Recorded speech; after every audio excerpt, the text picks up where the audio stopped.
obrigado por estarem presentes em mais uma live nossa. Como eu disse, o nosso objetivo, o objetivo da Clínica Kerville, é trazer informação, levar informação aos nossos pacientes, aos familiares, ao público em geral. Hoje nós temos 28 médicos, uma equipe grande de colegas e amigos, são amigos. Então, o objetivo é convidá-los para que passem as informações, para que contribuam, para que tirem as dúvidas dos nossos queridos pacientes. A clínica está funcionando, nós temos algumas restrições, nos adequamos ao momento, né, com espaçamento entre as cadeiras, gel, luva, e, máscaras, enfim. Então, hoje, mais um dia feliz. Tem uma pessoa querida, um grande amigo, de uma família que mora no meu ventrículo esquerdo. Eu tenho o prazer de apresentar o Dr. Luiz Felipe de Camargo. O Dr. Luiz é pediatra lá da Kerville, pediatra lá no Hospital Sino-Brasileiro também, especialista em pela Sociedade Brasileira de Pediatria, especialista em puericultura e emergências pediátricas. Luizão, seja bem-vindo, meu querido. Obrigado, Israel. Eu que te agradeço pelo convite, pela oportunidade da gente estar aqui passando um pouco de conhecimento, tentando ajudar um pouco os nossos pacientes. Assim, sai um pouco daquela neura. A gente já está vibrando numa frequência muito ruim, muito, sabe, muito prejudicial para todos nós. E isso eu acho que vale a pena a gente tentar falar as características de como essa doença tão desconhecida, mas ao mesmo tempo tão ameaçadora, o quanto ela pode... Quais são os dados dela, como ela se porta frente à nossa população pediátrica. E por isso que eu vou tentar falar numa linguagem o mais simples possível. Já me adianto pedindo, sabe, me desculpando se porventura algum dado passar foi mais técnico, mas eu vou me esforçar bastante para tentar falar como se a gente estivesse numa consulta e eu estivesse traduzindo de vez. Muito bom, muito bom. O tema e a saúde das crianças, né? Quando a gente fala em saúde, pela Organização Mundial de Saúde, o conceito não é apenas ausência de doença, é um bem-estar biopsicossocial. Então, do ponto de vista físico, do ponto de vista social e do ponto de vista psíquico. E todos nós estamos sendo atingidos nesses três pilares. Nós, adultos, consequentemente as crianças. E, Luiz, nesse grupo, por que as crianças foram os primeiros a serem retirados ou isolados e provavelmente serão os últimos a voltarem à sua rotina normal? O que acontece? Por que isso daí? Então, na verdade, Israel, para a gente abordar essa questão, a gente primeiro precisa levar em conta como o vírus se espalha na nossa sociedade. Assim, o comportamento do vírus na nossa sociedade, ele é numa transmissão de pessoa para pessoa. Quanto maior a aglomeração, quanto espaços mais reduzidos, quanto menor for a higiene do local, quanto menor for o comportamento e a rigidez da etiqueta de respiração com não liberação de gotículas, coisa desse tipo, quanto maior for isso, maior o contágio. Então, as crianças, por na escola eles não terem um rigor por asepsia frequente das mãos, por eles terem essa tendência natural da idade de se agrupar, de estar se mantendo sempre junto um com os amigos, de estar sempre, de na hora de tossir, de espirrar, eles estarem... que é da criança, né, Luiz? É da criança, né? Isso daí, né? Eles são livres, né? Eles são livres, e assim, eles não vão ficar toda hora parando a brincadeira, para o pega-pega, porque não, vão lá, eles estão no toque, e outra, eles têm a necessidade de tocar os objetos ainda até uma certa idade, com maior frequência, levar até a boca, que é uma forma até deles reconhecerem os seus objetos. Então, isso ele acaba favorecendo essa transmissibilidade. E também tem uma outra coisa. Você nas escolas é impossível você manter o isolamento, o distanciamento adequado, que hoje se fala em torno de 1 metro a 1,5 metro de pessoa para você diminuir o risco de transmissibilidade desse vírus. Então, por isso que elas estão entrando. Mas assim, a gente precisa, quando elas forem voltar, apesar dos pacientes serem assintomáticos, tá? Isso é importante lembrar. Apesar da Dos grande maioria da pediátricos, população, né? A grande maioria isso, deles. da população pediátrica ser assintomática, a grande maioria, eles são grandes vetores de transmissão. E assim, você, vamos supor, o seu filho está na escola, ele acaba em contato com algum amiguinho que esteja contaminado, os dois podem não apresentar nada. Mas, porventura, ele vai para casa, ele leva para os pais, o pai possui um fator de risco para agravamento da doença do Covid, aí está feito todo o problema. Por isso que, por todo esse motivo, que a gente está debruçando uma maior atenção na população pediátrica. Isso eu acho que vale muito a pena. É um sacrifício? Eu sei. É bastante difícil, para todos nós vai ser. Mas, assim, vai fazer diferença no impacto da curva de morbimortalidade dessa doença para todos nós, acredite. Luiz, então a grande maioria deles são assintomáticos. A Sim, grande maioria. assintomático. Grande E, maioria. e Pode falar. pode ter, e talvez, então, por isso que as medidas cerceativas de fechamento de escolas iniciaram precocemente e Sim. provavelmente, para o nosso desespero, serão as últimas a voltarem à atividade. Com certeza, para nossa sanidade mental, eu já não sei mais o que é pior. Se é a criançada deixando a gente maluco dentro de casa, com tudo que está acontecendo, ou se são eles dentro da escola também. E também tem uma outra coisa. Se as crianças maiores, até poderia se cogitar uma ideia das crianças pouco a pouco virem voltando, mas não se acredita na responsabilidade delas de fazer as medidas de proteção, higiene rigorosa das mãos, uso da máscara como uma barreira para evitar a dispersão de gotículas, né? Que você tem estimativas, Israel, que assim, um paciente assintomático, um paciente portador de Covid, assintomático, se ele tiver em contato com um receptor e esse receptor estiver usando máscara e o portador da doença não estiver usando, ele tem um potencial de transmissão dessa doença em torno de 70%. Entendi. Já ao passo que se a criança doente aceitar o uso da máscara, conseguir fazer a higiene das mãos, ela não vai transmitir tanto. E o outro paciente, e por mais que o contactuante não esteja usando máscara, daí a importância de quando você detectar que o paciente está doente, você usar a máscara imediatamente. Por quê? Porque essa taxa de transmissibilidade, ela cai para em torno de 5%. Tá. Que bom. Agora, que o bom. ideal, o padrão ouro seria os dois usarem. Por isso eles estão agora tratando, no momento, né, da obrigatoriedade do uso de máscara em lugares públicos onde tem uma grande aglomeração de pessoas. Eles estão falando justamente para os dois utilizarem a máscara. Por quê? Porque quando estima-se, tá? Segundo todos os dados do CDC, tá? São dados assim de uma população que está à frente algumas semanas na nossa frente em termos de casuística, tá? Tá. Então, assim, estima-se que quando você tem o portador da doença com o receptor, com o contactuante, os dois utilizando-se de máscaras, pode ser a máscara cirúrgica comum que a gente tem nos hospitais, as descartáveis, mas também podem ser aquelas máscaras de tecido, desde que, óbvio, devidamente higienizadas, devidamente cuidadas. Então, a gente tem uma redução da taxa de transmissibilidade para em torno de 1,5%.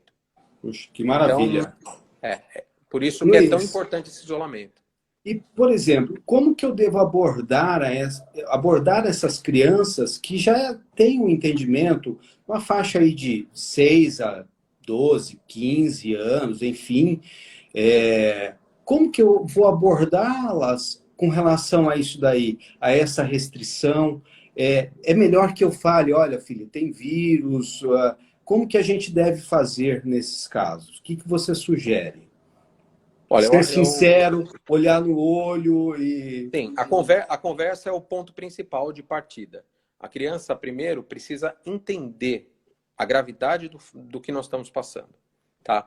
A criança não entende, não é natural dela, tá? Chegar e ter esses hábitos. Como, sinceramente, para muitos dos adultos também, que não sejam da área médica, da população em geral, não é comum. As pessoas espirram, as pessoas tossem ao ar livre. Elas não têm o hábito de higiene, de, olha, tocou os locais de contato, a gente toca em vários locais várias vezes, computador de empresa, telefone celular, maior, nossa senhora, O maior alta vetor, carga, talvez, um grande o maior vetor, né? vetor, exatamente.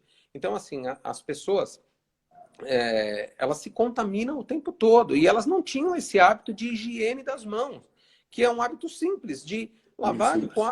lavar com gel ali para você esterilizar suas mãos. Isso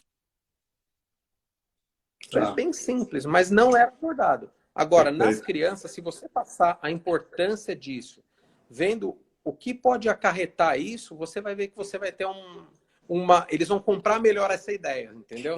Eu acho que, como eu tenho dois pequenos, um recém-nascido e uma de 3 anos, o que eu tenho feito com ela? Trazido para próximo. Filha, vamos lavar a mão?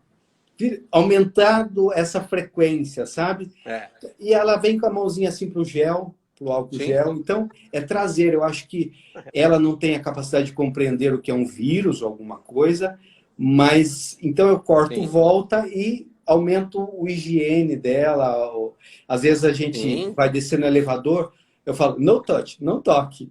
Então ela fica é isso assim, aí. para não tocar. E tem justamente. E se a gente consegue também fazer com que a criança desenvolva, que isso fique um processo Natural, natural para a criança, né? A gente fala medular, né? Aquela coisa que vai medular. medular, exatamente. A criança vai incorporar isso no hábito de vida e a transmissão de doenças para as crianças vão ser muito menores. Entendeu? Tá, As taxas de doenças, de morbidade vão ser menores, pode ter legal. certeza. Ô, Luiz, e as pessoas que têm que deixar os filhos com os avós? O que você sugere? Um Então, isolamento de alguns dias, assim, antes de ir para os avós? O que tem. nós podemos fazer? Na verdade, assim, Porque, o que desculpa, acontece? te cortando, daqui uns dias, nós já voltamos ao trabalho, daqui uns dias, outras pessoas de outros meios, de outras profissões voltarão, e as escolas estão fechadas, as creches estão fechadas, enfim, e tem que recorrer a alguém, né? Sim, Avô, tio. isso é um ponto nevrálgico, eu acho, desse isolamento, tá? Porque, assim, todo mundo falou, precisa se isolar as crianças, mas esqueceu de combinar com a economia, com todo o país, né? Então, assim, tem muito pai trabalhando no nosso caso. Eu tenho colegas que trabalham comigo que o marido e a esposa são médicos. E, assim, vai ficar com quem? E aí, sabe, o funcionário que trabalha na casa é idoso, cheio de fator de risco. Então, como é que você vai fazer? Vai deixar na casa de um avô, de uma avó? Então, essa é uma pergunta que realmente cabe, Israel. Ela é muito, muito importante. Então, assim, um cuidado que a gente tem que ter pelas recomendações da Sociedade Brasileira de Pediatria é o seguinte, é a gente manter as crianças que vão ter que ser cuidadas por idosos, tá? Que é o maior fator de risco. As crianças vão precisar ter um isolamento prévio antes de entrar em contato com esses idosos.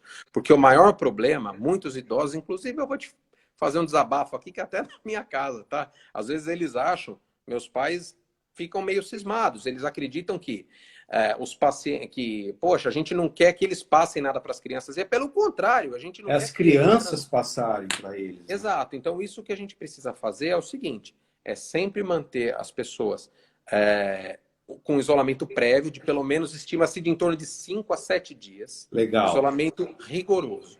Tá? Com boa higiene dentro de casa, mantendo a casa sempre muito bem arejada, com higiene recorrente de áreas de toque mais corriqueiro. Então, isso é uma coisa bastante importante para levar em conta. A partir do momento que você reduziu a transmissibilidade do vírus, você pode deixar os cuidados de um idoso. Tá, legal. Luiz, agora com relação aos sintomas, quais os sinais principais, os sinais de alerta que nós devemos ter? Porque nós estamos entrando numa época em que começa o vírus sincicial, que é o resfriado, uma gripezinha. Quais os sinais, os principais sinais e sintomas que temos que ter uma atenção maior, um alerta, e que muitas vezes vão fazer com que esse paizinho, essa mãezinha, esse cuidador da criança Sim. desloque-se ao pronto-socorro ou ligue lá na clínica, eu preciso passar com o doutor Luiz urgente. Com certeza. Porque gera uma angústia, né? Sim. A princípio, foi bem difícil, porque muita gente não sabia nem como proceder. Quando um filho tinha... Porque era muito, assim, era automático. Os filhos não estavam bem, os pais iam para o pronto-socorro ou procuravam a clínica. Chegou essa hora, o distanciamento social, todo mundo parou. As emergências estão vazias. Eu rotineiramente e elas estão vazias, tá? Mas assim, grande parte dos pacientes pediátricos, eles não têm sintomas. A gente estima, pelos dados da China e dos Estados Unidos, estima-se que em torno de 97% dos pacientes não apresentam qualquer sintoma, ou quando eles apresentam, quando eles estão presentes, eles são leves. Entendi. O paciente vai começar... Dentro desses sintomas leves, geralmente você tem uma febre, você tem tudo inespecífico, que qualquer doencinha dessa fase... Exatamente. Tá. É a febre e a tosse sendo os mais comuns. Mas eles aparecem em 50% dos casos. A tosse e a febre que são os mais comuns. Depois você tem que levar em consideração também a dor de garganta, que é muito comum dar.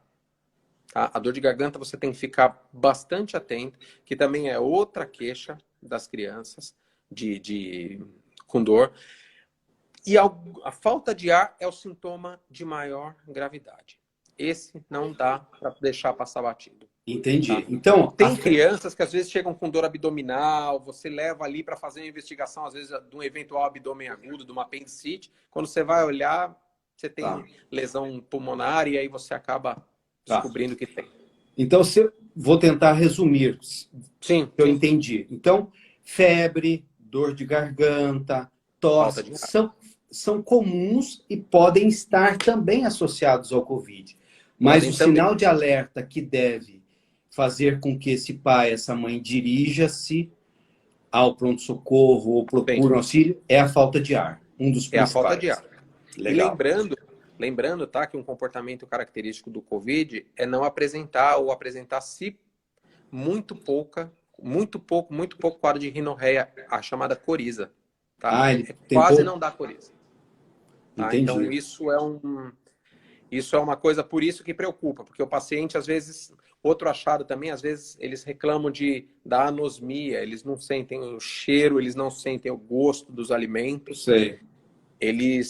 Também é uma queixa que pode aparecer também.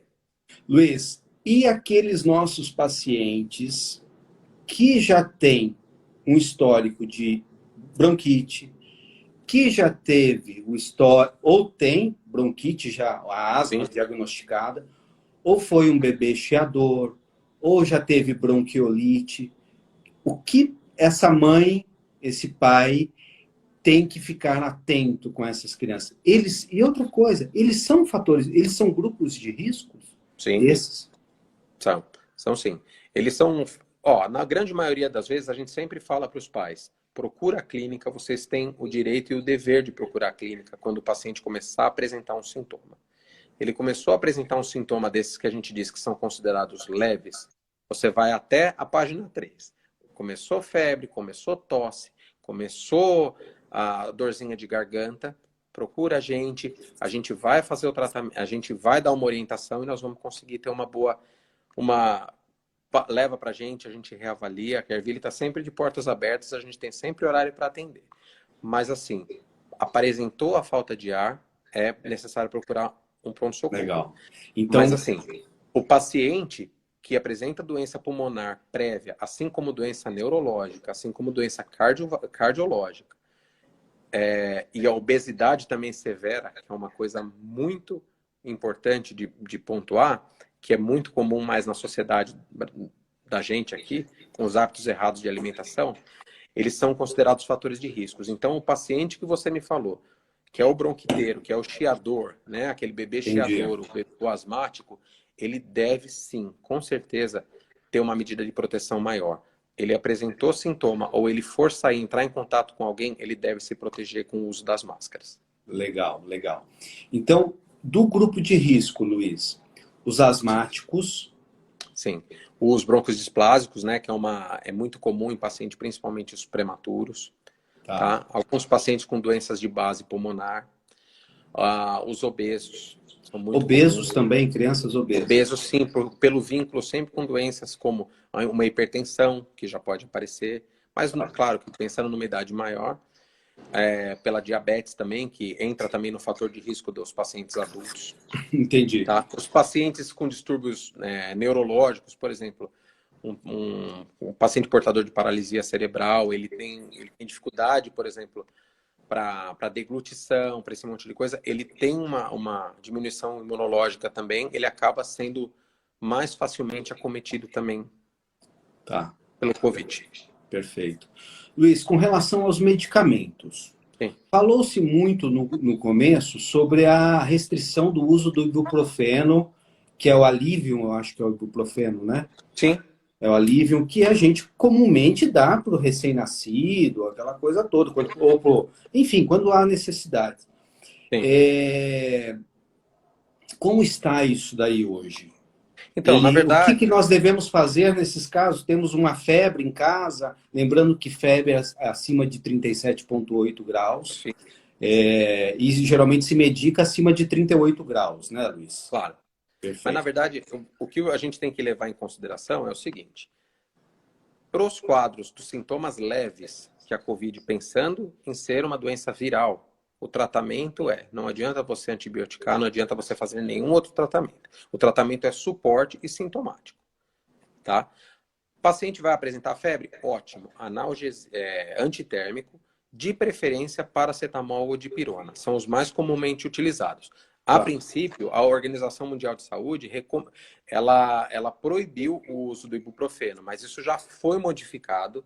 Tá? Hoje ela passou a não ser recomendado. Então, não comprovou, se não foi possível comprovar o dano que o ibuprofeno, até fui confirmar essa informação ainda hoje, o dano, porque está mudando toda hora, tem uma atualização. Então, ainda hoje, foi colocado que a Organização Mundial de Saúde não está recomendando o uso do ibuprofeno. Tá? Ele deve ficar apenas reservado para uma terceira opção, caso tenha alergia. O paciente não tomou, não teve jeito, ou um paciente portador de uma doença que é muito comum nas crianças, que é a deficiência de G6PD, e aí eles não podem fazer uso da dipirona nem do Tilenol, você guarda o ibuprofeno como uma das ferramentas. E outra coisa, tá? Só para acrescentar um pouquinho, todo mundo falou muito do ibuprofeno, mas eles não falaram de outros medicamentos. Por exemplo, a prednisolona, né, que um paciente, como você trouxe o caso dos asmáticos, dos bebês chiadores, né, que fazem sempre muito uso de prednisolona, a prednisolona não deve ser encorajada também não, tá? Ela sempre você deve utilizar no caso de uma bronquiolite, um caso desse tipo, inicial, mobilização de secreção, com fluidificação. Como é que você vai fazer? Fluidifica através da lavagem nasal com soro fisiológico, exatamente com a seringa. A substituição, se precisar, porventura, de algum corticoide, que sejam aqueles inalatórios, que tem uma menor absorção. Que já coloca na inalação, Luiz. Não, ou na inalação, ou você usar aquele da bombinha mesmo, que é Tá? E assim, outra coisa, se o paciente tiver, porventura, com um quadro de sibilância bem importante, chiando bastante, com desconforto respiratório, às vezes você quer fazer uma medicação para aliviar o cansaço dele, pela transmissibilidade do vírus pelas gotículas, você não deve encorajar a nebulização, a inalação com os remédios. Por quê? Porque solta muita gotícula e você tem um potencial contaminação dos contactuantes de casa, dos moradores da casa. Então, o que é legal você fazer é você utilizar o salbutamol, que é um dilatador pulmonar, que todo mundo conhece, tá? Só que você usar ele da bombinha com jato seco. E tá? Você não tem a dispersão de gotículas e você não favorece a contaminação local. Tem a bombinha do adulto e tem aquela do pediatra. O espaçador. Pediatra, né? Que tem tipo um balãozinho, né? Sim, sim. Legal, legal. Então, o corticoide é desencorajado, o ibuprofeno fica para uma terceira opção, ou caso o paciente Com seja, certeza. seja alérgico a isso daí. Luiz, só uma passadinha, Sim. a cloroquina para criança, tem algum relato de uso, alguma coisa ou não?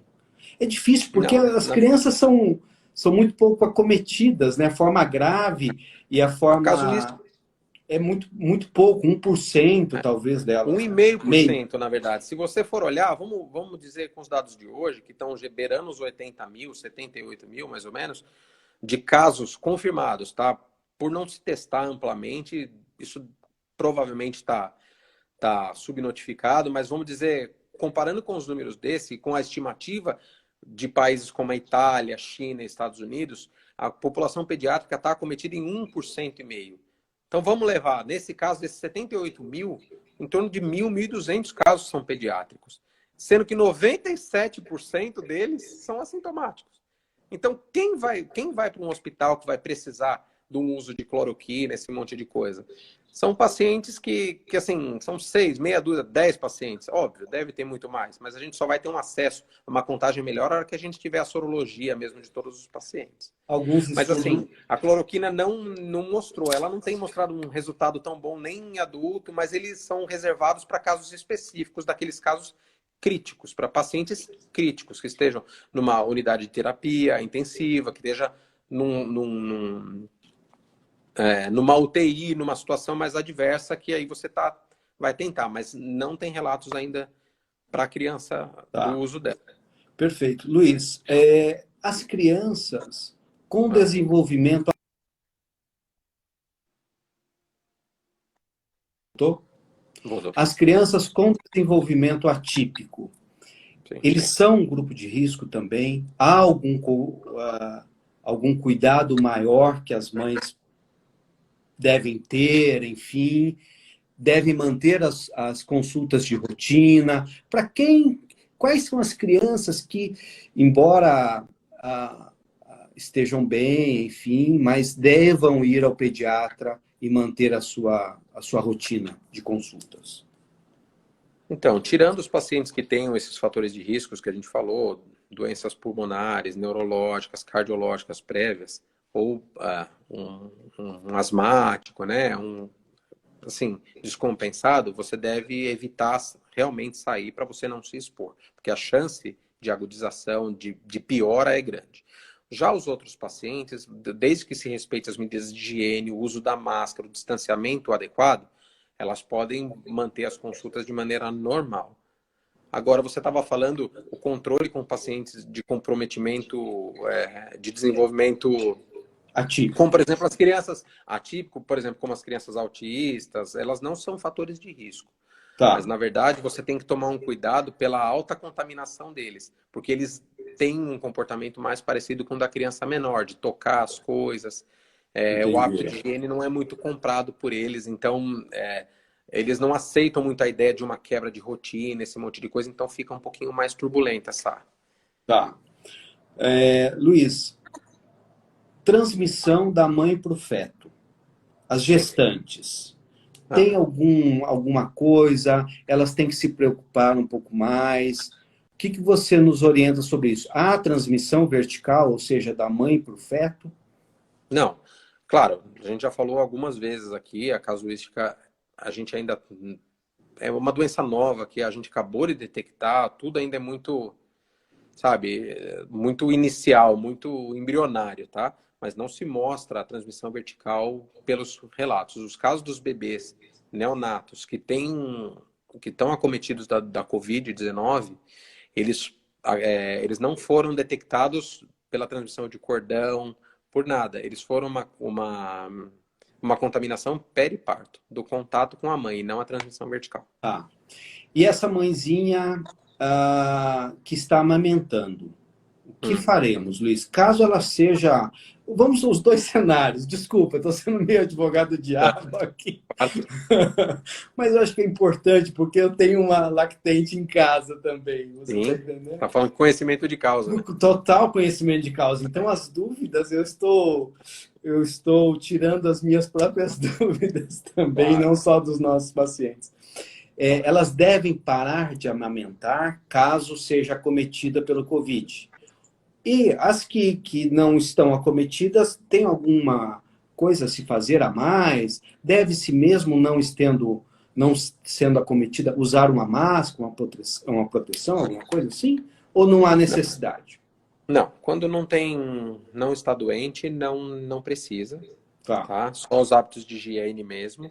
Agora, você deve sempre encorajar o aleitamento, jamais, tá? Deve se contraindicar o aleitamento materno, ainda que a mãe não esteja em condições, mas você deve ofertar para essa mãe condição de higiene, limpeza adequada de mãos antes de manipular o bebê, colocação correta de máscaras, tá? Tá. Para você fazer. Além do que, existe a passagem de anticorpos pelo leite materno. Então você já De exerce um fator anticorpos, né? protetor. Ah, o Exatamente. Então aleitamento você materno é fantástico, né, Luiz? Eu acho que isso é vida, né? não amamentar fica restrito para muitos poucos casos de outras doenças, tal. A grande maioria é amamentar. E caso, sei lá, extremo, tira-se o leite, ordenha-se e dá num copinho, alguma coisa assim, né? Mas que não é o caso. Sempre tentando aconselhar o aleitamento materno puro, Natural. né? Isso natural, exatamente. Maravilha, Luiz. Isso é o que tem E as mandado. saidinhas? Porque assim, na China até eles tentaram, sabe? Falar, não, separa, tira o leite, põe numa mamadeirinha, oferta para a criança, mas isso causou um desmame precoce muito grande. Então isso não tem sido de Causa maneira nenhuma desmame, ativado, né? tá? Então, tá. Luiz, agora, como a gente Sim, com falou que certeza. a saúde é biopsicossocial, né? E também a partir de 2017, Sim. 2018, foi acrescentado a parte espiritual também no contexto de saúde. Quais são os sinais que nós temos que prestar atenção nesta criança que está confinada aí dentro de casa? Agitação, alteração do sono, isso pode ocorrer? Volta Opa. usar fraldas, sabe essas coisas Sim, que ocorrem? acontece uma certa... Acontece sim, viu, Israel? É muito comum acontecer essa chamada involução que a gente diz, sabe, do desenvolvimento psicomotor da criança. Criança que tinha já desfraldado, crianças volta, criança que já tinha largado uma chupeta, muitas vezes ela volta, porque ela está num ambiente de estresse. A rotina dela está longe dos amigos, esse confinamento, os pais dentro de casa, os pais precisando trabalhar dentro de casa, não dando atenção. A criança, muitas vezes, todo mundo junto divide mais as coisas. É um fator estressante para a criança. Então, isso acontece e é comum. Por isso que deve manter o diálogo da família. Você sempre deve dar às crianças com todo carinho, entendeu? Explicar que é uma situação passageira, que isso vai passar, tá? Porque isso precisa. É uma fase é uma fase que passa. A criança voltando, sendo liberado do confinamento, tentar seguir a vida dela o mais normal possível. E agora você falou uma coisa importante. Tá com um delayzinho, mas voltou.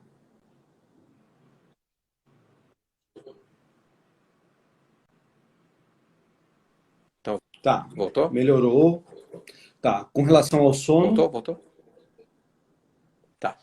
Então, uma coisa importante para a gente fazer... Tá. Uma coisa importante é o seguinte, as crianças, elas apresentam... Então, elas apresentam alteração de sono muito comum de uma quebra de rotina. Tá? As crianças sem acometimento de desenvolvimento teve uma queda de rotina, uma quebra de rotina, e a criança ela perde aquele o gancho aí, as saidinhas. Nós tivemos até uma pergunta de uma ouvinte nossa sobre isso daí. Mas pessoal, as crianças aqui do prédio estão descendo, estão brincando. O que eu faço? Eu posso deixar o meu também descer brincar? Ou os meus amigos de Santa Cruz do Rio Pardo, da minha cidade natal, que tem muito mais espaço que a gente, do brincar na rua, do encontrar, como que a gente vai proceder com relação a isso? Na verdade, você pode até, desde que com as medidas sanitárias adequadas, você pode sair desde que você evite as aglomerações. Se você, por exemplo, onde o paciente vai brincar de cara para a rua, mas ele não vai ficar perto. Mas a criança sempre tende a se agrupar, foi o que eu falei no começo, tende a brincar junto, se tocar, se pegar, e isso pode ser ruim. Por um lado, você pode fazer a criança tomar um sol, sabe, melhorar os níveis de B ali, né?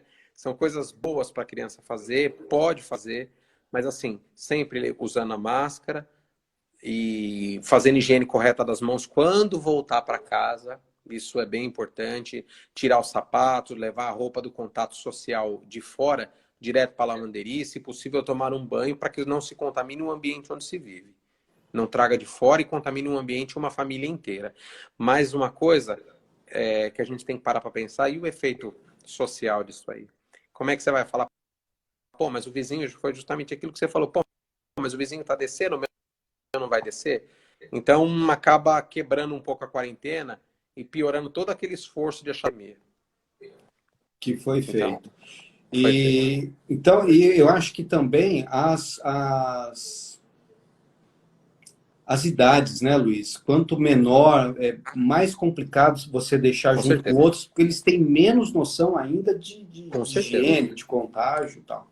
E, por outro lado, deixando essas crianças dentro de casa, Luiz, nós temos um aumento do índice de acidentes domésticos. Sim. Está Eu muito queria que você comum no falasse um hospital, pouquinho tá? sobre isso daí.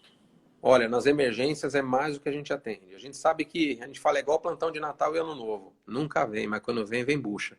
É sempre assim. É sutura direto, eles estão sempre se machucando, se cortando demais.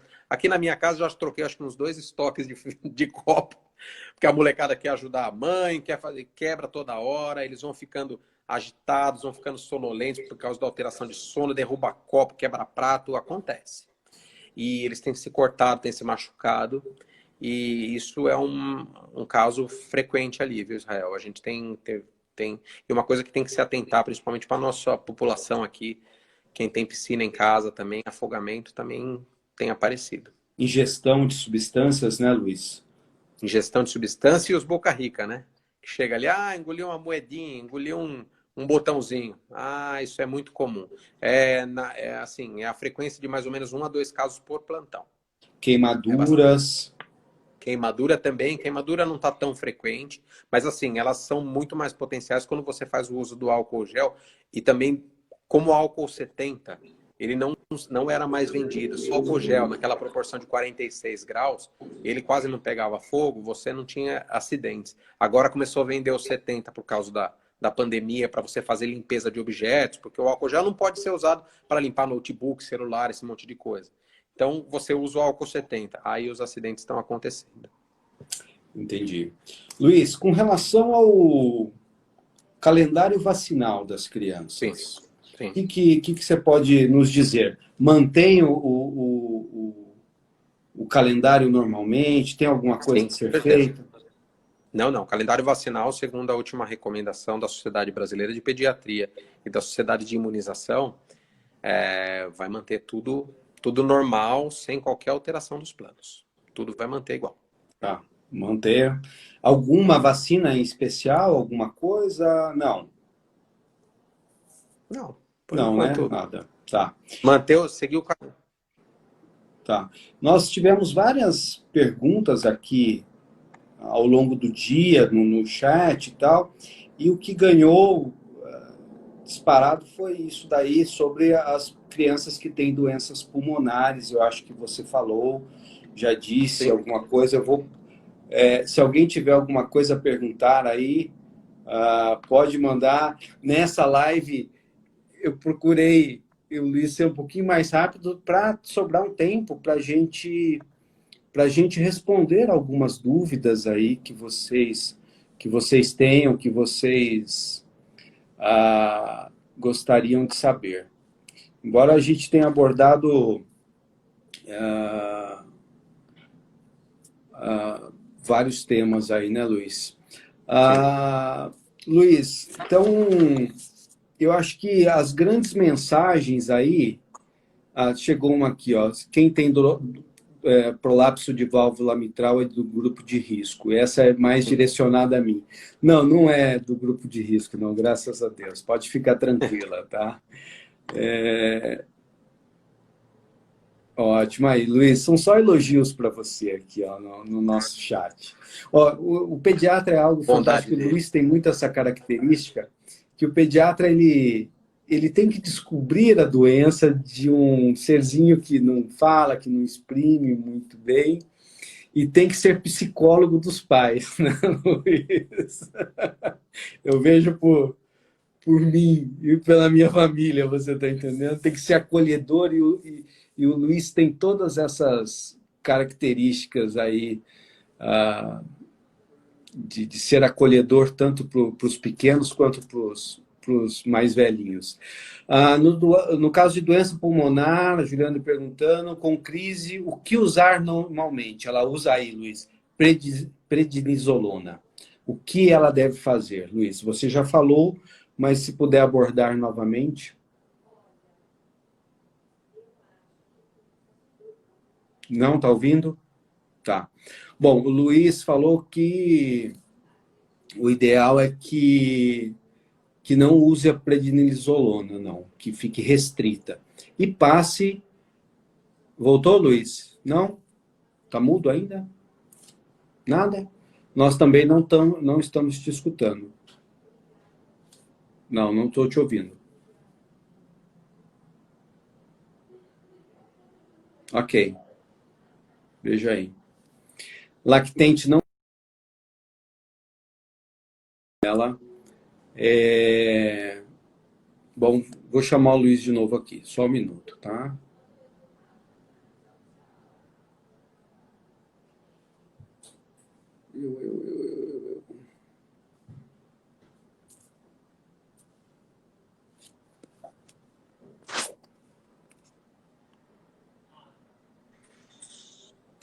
Oi, Luiz. Oi. Voltamos? Voltamos. Agora melhor. Luiz, teve uma pergunta, você já abordou o tema, mas eu acho que é válido porque é muito recorrente isso, as pneumopatias e bronquites e tal. E essa paciente estava falando sobre que ela faz uso para criança de prednisolona nas crises. Você pode, por gentileza, falar um pouquinho, repetir o que você já tinha dito, as recomendações com relação a isso, ao bebê que tem crise de chiado, que chia às vezes, que a mãe está acostumada e tem a orientação do pediatra, olha, quando tiver assim, faz a inalação com sorinho, com berotec, com atrovente e dê a prednisona. O que fazer? Então, o caso da prednisolona não deve ser utilizado, não, porque você vai acabar, em alguns casos, você pode diminuir um pouco a resposta do organismo ao vírus. Tá? E pelo todo o fator que eu tinha te falado, pela dispersão de gotículas para o ambiente, a inalação com o chamado berotec e atrovente, né, o fenoterol, né, que era utilizado, né, você não usa mais. Hoje a gente tem recomendado o uso do salbutamol, que é uma bombinha em spray que é até dado na farmácia de alto custo, com custo praticamente zero. Você deve dar e você não tem o tempo da criança não inalar, porque ela é feita em 10 segundos. Desde que você use na técnica correta, você inala uma criança, você tira ela do broncoespasmo de maneira imediata, quase. Então você deve fazer a substituição da medicação nas inalações para medicação seca, para jato seco. Mas sempre lembrando, manter a fluidificação constante das secreções, através da lavagem e limpeza do nariz. Isso Legal. Legal. Gestante é grupo de risco? Não. Não. Uma outra pergunta aqui do pessoal da saúde, meus amigos. Crianças que sofrem de epilepsia, as mães devem ter algum cuidado especial, Luiz? Não tem nenhuma evidência ainda de grupo de risco para isso, não. Tá. Só os cuidados que eles têm já frequentes. Habitualmente, né? É. Habitualmente. Luiz, com relação à alimentação, alguma coisa que você recomenda, em especial, alguma coisa a se fazer? Não, alimentação, sempre assim, tomar um cuidado, que a molecada ficando mais ansiosa, eles tendem a comer mais, os pais ficando em casa, eu vejo aqui, eu já inventei a fazer empanada, fazer de tudo, porque é tudo para agradar, bolo de chocolate de vez em quando escapa um, e acaba fazendo, então eles tendem a comer em horas erradas, comer errado, então isso a gente tem que tomar um pouco de cuidado, tá, Israel? Então, eles têm que fazer esse cuidado na alimentação, mas assim, sempre que possível, tá?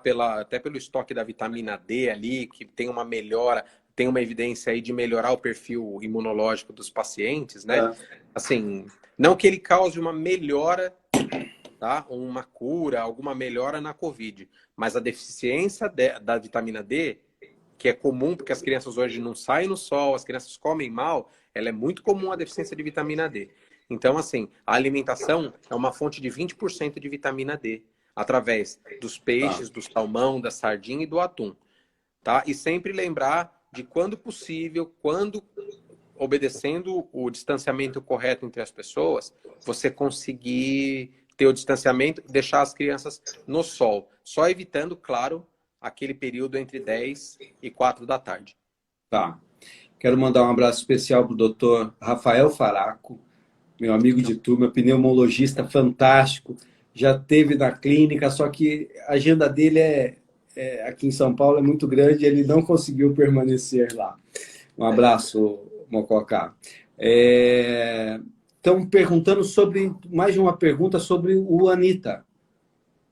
Então, o Anitta, na verdade, foi, né, o ministro da Saúde, o cara foi para a NASA, né, ele foi para a Lua, ele falou, não, estou trazendo aqui, está tendo um excelente resultado o uso do Anitta na criança, é uma medicação que a gente usa corriqueiramente, tá, como um antiparasitário. Mas, assim, as evidências foram muito fracas, elas não se comprovaram, Israel. Isso ainda demanda um pouco mais de estudo para você ver se não vai ter toxicidade, para a gente ver como é que vai chegar tudo isso Tá, daqui. Por enquanto, não tem nenhuma nada, evidência né? científica que encoraje o uso da Tá. nitoxanil. Luiz, quem já teve pneumonia das crianças é um grupo de risco? Teve uma pneumonia, não necessariamente ela é um pneumopata. Exatamente, não. Não Não, tem. Teve uma não. pneumonia, curou, acabou. Não, só se ela tem lesão estrutural da anatomia pulmonar, se ela for uma pneumonia maior. Tá. Alguma, ah, alguma vitamina, alguma coisa para as crianças? Acho que caiu ali de novo a internet do Luiz, mas acredito que não, que a boa alimentação é sempre fundamental. E as vitaminas ficam reservadas para os momentos especiais aí, né? Para outros, né? A Luiz caiu de novo, já vou chamá-lo novamente.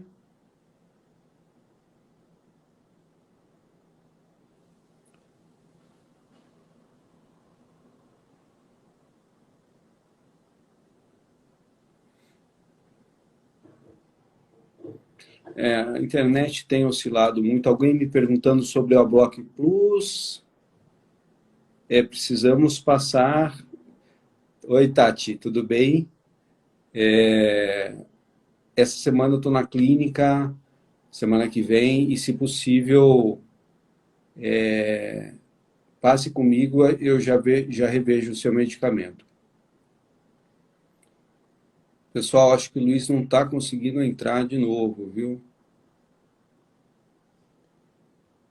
Vamos aguardar mais uns minutos para ver se ele consegue entrar.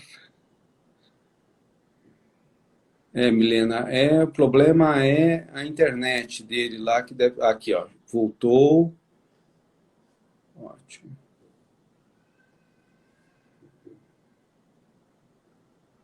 Vamos lá, ver se dá certo agora. Está conectando aqui.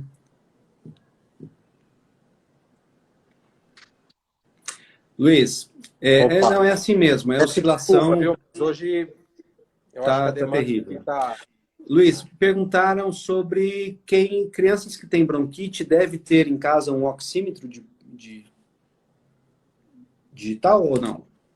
Não, não necessariamente, tá? Isso você não precisa ter, é um custo a mais para que não é da realidade da família brasileira. Muitas vezes você não sabendo, você está com uma pilha que não está aferindo direito, você vai ter, você vai se preocupar muitas vezes e muitas vezes sem necessidade. A queixa da falta de ar, quando ela vem, ela já é o principal sinal de alerta. Você não precisa ficar monitorando, senão você vai ter o maníaco do álcool gel, vai ter o maníaco do oxímetro ali, entendeu? E aí as mães, a molecada vai acordar a noite inteira cheia, com o dedo ali pinçado, pregado por causa do oxímetro.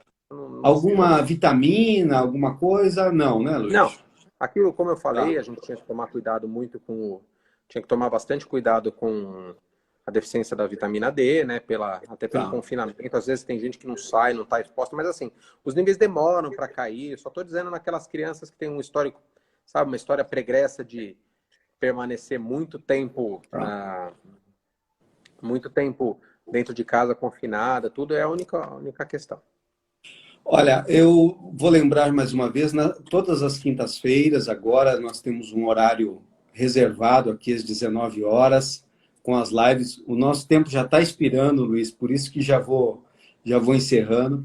Na semana que vem, quem estará aqui será a doutora Eloá Jacinto.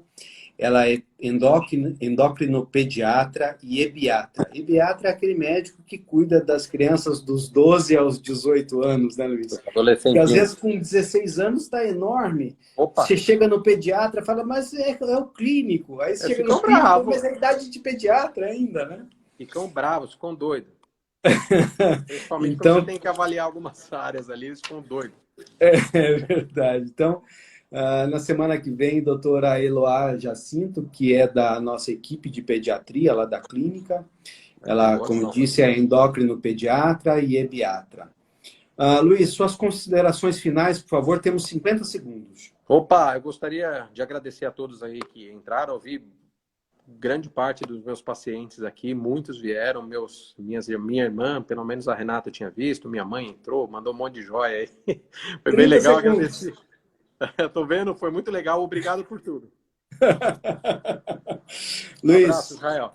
Um prazer estar com você, você é um cara fantástico, só vejo elogios dos pacientes. A todos vocês que estiveram com a gente, meus amigos de Santa Cruz do Rio Pardo, um beijo, meus familiares, meus pacientes, um beijo. Quinta-feira que vem